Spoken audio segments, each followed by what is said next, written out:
Why are minority group definitions so ambiguous? Imagine trying to draw a clear line around a shape that keeps changing. That's what defining minority groups in the United States feels like. It's not just about numbers, it's about identity, power, and history. In the United States, a minority group is often thought of as a group with fewer members than the majority. But it's more complicated than just counting people. Sociologists look at traits like culture, language, or physical features that set the group apart. They also consider whether the group faces discrimination or lacks social power. So, being a minority isn't only about size but also about social experiences. Things get even trickier because the population is always shifting.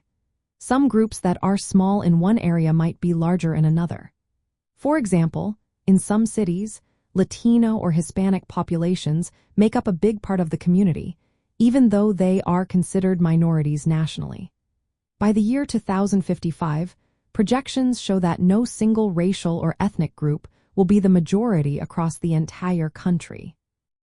That makes the idea of a minority less about numbers and more about social and political influence. Another challenge comes from how race and ethnicity are defined. The U.S. Census uses categories like white, black or African American, Asian, and Native American. But many people identify with more than one race or ethnicity, and these identities can change depending on the situation.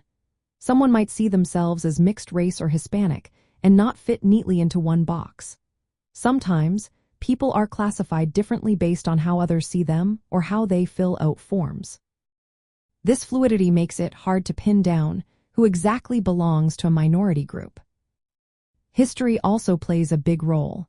Some groups have been excluded or oppressed for centuries. For example, the one-drop rule once said anyone with even a tiny amount of African ancestry was considered black. These social rules influenced how groups were labeled and recognized. When government agencies collect data, they face the challenge of capturing this complexity. They often use multiple categories and measures to better understand the diverse population. But no single definition can fully describe the rich and changing identities of all groups.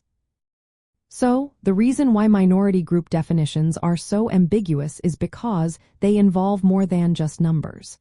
They include social power, cultural identity, history, and how society perceives and classifies people.